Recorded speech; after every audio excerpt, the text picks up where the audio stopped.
Hello and welcome to the CX Files on April 21st, 2022. My name is Mark Hillary and I'm in Sao Paulo, Brazil. And I'm Peter Ryan in Montreal, Quebec. And Mark, what our listeners don't realize is that we're on video right now. And for the first time ever, I think we're wearing the exact same color shirt, yellow t-shirts. It's as we say in French, du jamais vu. There's definitely a psychic connection there. Well, you said it, I didn't, but the connections that we're going to be talking about today with Paul O'Hara from Teleperformance, I think really go into a lot of the dynamic that customer experience is playing into in 2022. And you had the chance to speak with Paul, who has been a previous guest on the pod, and I think had one of the most interesting discussions I've listened to in quite some time. Yeah, I agree. And Paul has been a guest before as part of a panel, but I don't think we ever had him on just by himself. And actually, I invited him because I read a blog that he'd published on LinkedIn that was basically saying, why are we still pricing customer service as bums on seats in contact centers, the FTE's full-time equivalent, which is the jargon in the industry. And I thought it was a great argument that he was making, because he sort of talked about the value that you can get when you design a great customer experience. So instead of talking about cost, start talking about value.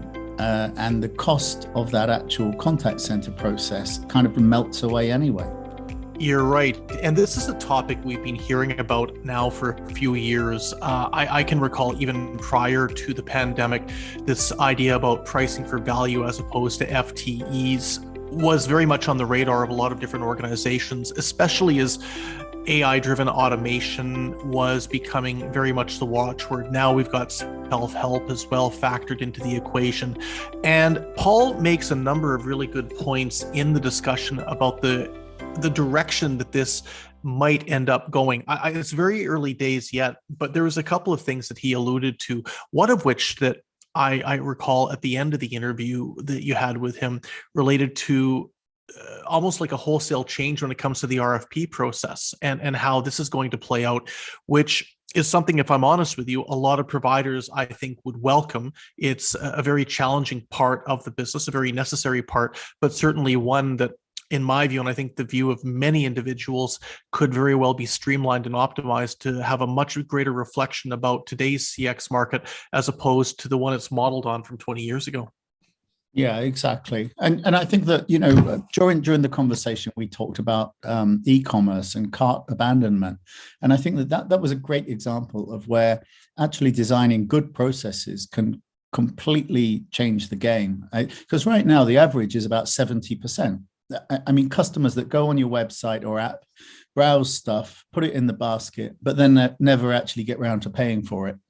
So if you just move the dial on that, say 10 or 20%, by interacting in a better way with your customers, then you're talking about a huge amount of revenue boost. It's true. And I think we've all been guilty of that. And this is interesting that Paul actually alluded to that cart abandonment, because I can think about the number of times I'm on an e-commerce site each day. There's got to be at least two or three. I see some things that look appealing, I put them in the cart, and I just go on to something else. There's got to be something that drives that click through to the actual purchase. It will end up obviously benefiting the retailers, but equally speaking, from the standpoint of being able to gain more insight in terms of what the individual consumer is looking for, being able to understand as they're going in real time what they're browsing, and building that complete picture of the end user, that's liquid gold. Yeah, I think it's a really interesting topic. It's something that we've all been talking about for years. Before we came on the recording, I actually looked back at the manuscript of a book that I wrote 18 years ago.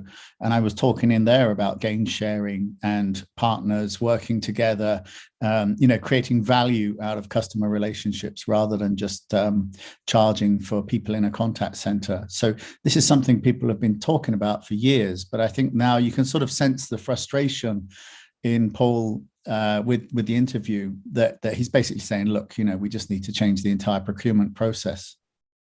Yeah, exactly. And I think that the listeners will very much find a lot of concurrence with what Paul was saying. He comes to the industry, I think he said 22 years he's been working in CX. That's a phenomenal amount of time. And that level of wisdom that he can, I think, impart in regards to this and many other topics that we're going to hear about on the pod today is going to be a feast for the ears. Okay, great. Let's go straight to the interview with Paul O'Hara from Teleperformance.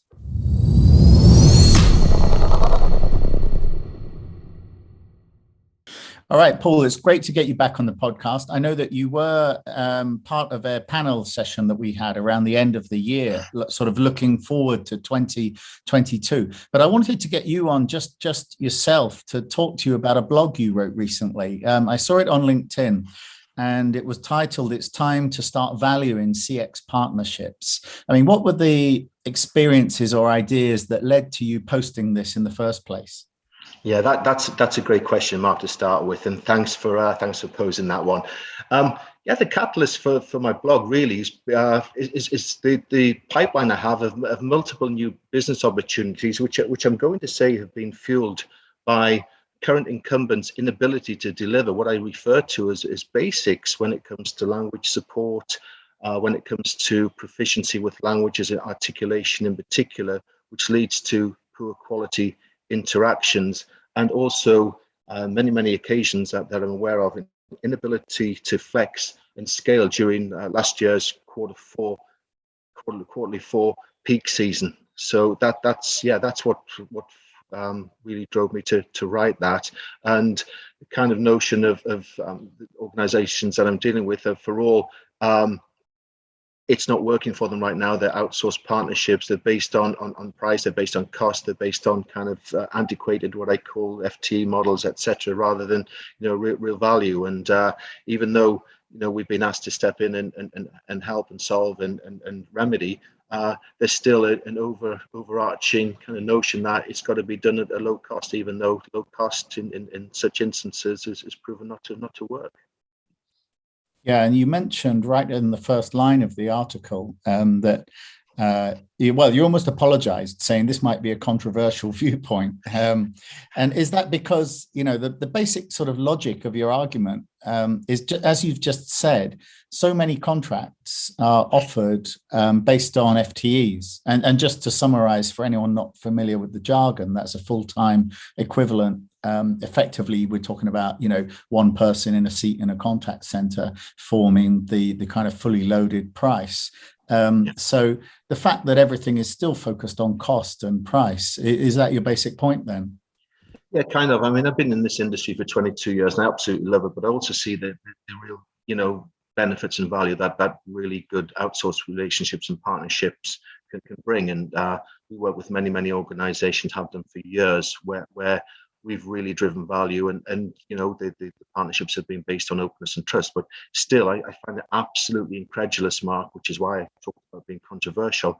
Organizations still base their outsourced partner decisions and their prized asset, i.e. their customer interactions, on the lowest cost provider and antiquated models such as cost per FTE. And okay, don't get me wrong, I appreciate there always needs to be a business case or commercial justification made for companies to either outsource for the first time or switch partners. But nevertheless, my feeling and my passion is that CX contracts need to be based on commercial models that drive value and most importantly, the right behaviors within the contact center operations. So it goes without saying, where's the motivation for outsourced partners to deliver and drive value and put skin in the game, as I call it, Mark, if they're merely staffing to FT forecasts and invoicing the client at the end of the month? That's the road to ruin, and doesn't give longevity from a partnership perspective. Yeah, and I know that in the article you mentioned about cart abandonment. So if we're talking about e-commerce, the online retail, a specific area where a customer service partner could take a value-driven approach rather than a cost-driven approach would be in focusing on just how many customers fill up a cart with products but then never get to payment. So there's an opportunity there to actually generate revenue. Can you elaborate a bit? I mean, is that a sort of specific example that you've worked on then? Yeah, absolutely, Mark. And not just cart abandonment, but as more and more companies talk about e-commerce being the number one geo, not the UK, not US, not France or Germany by 2025, the online customer journey, which we help organizations map using predictive analytics based on e-commerce data, throws up many instances where some form of proactive reach out to customers not only enhance their experience of the brand and the immersion of such. We also see significant revenue uplift potential through proactive engagement, be it chat or even post-purchase call. And that for sure could happen at the abandoned cart stage, or even before that, whilst customers are looking through, browsing through product pages, etc. as well. So many opportunities to proactively engage and interact with customers to help them make solid and viable buying decisions at the end of the day. Of course, we need to ensure that we have very savvy agents, reps online in order to interact and to add value to those interactions with the customers throughout their journey. And is that an opportunity then to maybe think more about how a human element or human interaction can work here? Because, we've seen so many companies introduce automation and, digital touch points only, so that you can go from selecting something to purchasing it and you never have to interact with anybody. But then that also means it's extremely easy just to give up on the purchase as well and just walk away from it. I mean, is that possibly where we might see a reintroduction of the human touch?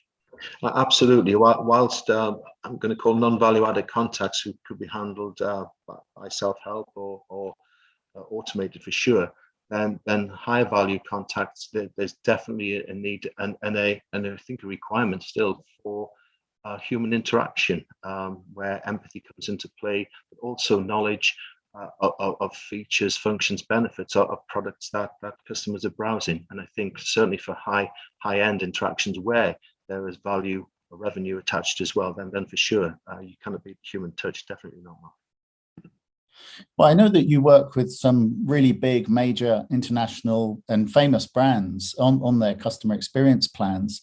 But have most of them, most of the clients that you talk to, have they sort of switched to this idea that they need to manage a customer relationship over many years rather than, only focusing on measuring how quickly you can get somebody off a call, for example? Yeah, those are the brands, those are the organizations that we want to work with long term. These are the brands that value partnership, openness, transparency, trust versus the client kind of vendor relationship, which again is the road to ruin, as I call it. And many of the brands that I'm working with today, Mark, are absolutely looking for long term partnerships. And our approach, i.e. Teleperformance, is kind of very simple, but very effective and efficient. We team up with organizations. We make it work, we make it better, and then we look to make it excellent. This has really resonated significantly with companies that appreciate the differentiating value, of customer experience management. And of course, initially, we are tasked with fixing the basics, as mentioned previously. It could be hiring the right profiles, delivering consistent service, high quality service, oftentimes with C+ native linguists, ensuring we create a great place to work environment for our people to flourish, which also keeps attrition levels low. And of course, in that respect, there's a correlation mark between tenure and performance, of course. Whilst absolutely having the flexibility and the scalability through our operating models to help our clients manage their fluctuating interaction volumes. So for sure, we're looking at long-term partnerships. We're looking to get it right. We're looking to then add value, business improvements, revenue generation elements once or as the partnerships continue to mature and flourish. Okay, and so then, finally on this point of creating value, are you now sort of actively going into initial conversations where, your potential client is saying, well, we think we need 300 people working on customer service, and we think this is how much it's going to cost us.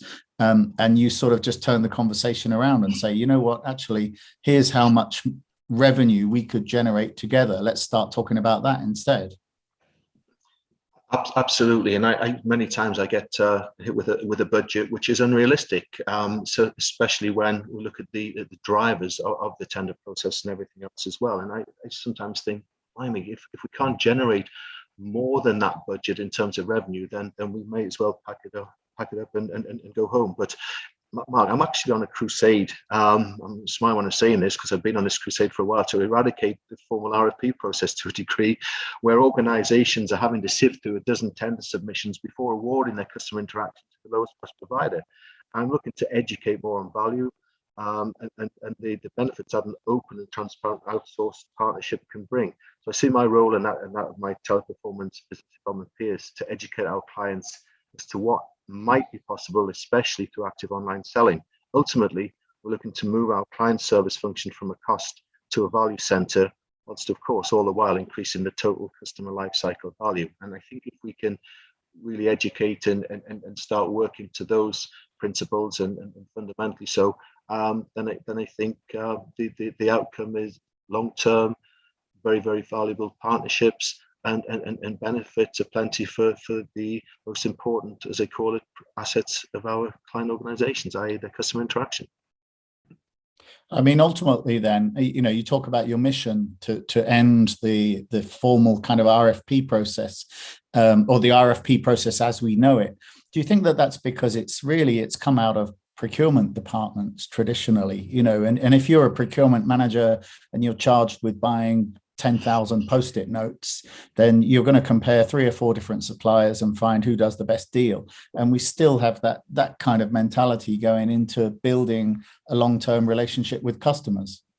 Oh, absolutely. There's a lot of interactions, a lot of opportunities driven by the procurement team, and I understand. But by the way, I've got a lot of procurement and purchasing executive friends. I've worked with them for many, many years. But ultimately, yes, they're looking for value. They're looking at attractive costs and so on. But at the same time, there's also needs to be an involvement from the business folk, the heads of the transformation specialists, etc., that are looking for value. And oftentimes as well, it's not just about costs, it's about revenue, it's about customer experience, it's about brand immersion, it's about customer retention, it's about driving the bottom line at the end of the day.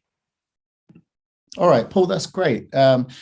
I mean, creating value from CX is something that we've often focused on here on the podcast. So I think it's really great to hear directly from you, sort of at the cutting edge, talking to clients all the time. So it's great to hear about your mission. Thanks very much. Very, very welcome, Mark. Thanks for allowing me the opportunity to chat with you today. Much appreciated.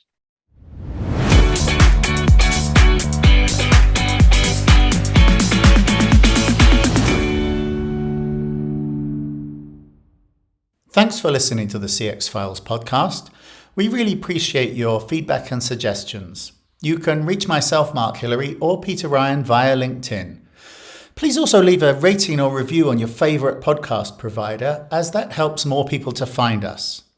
As always, we'd like to thank Chris Haig at Traction Media for the CX Files graphics. See you next week.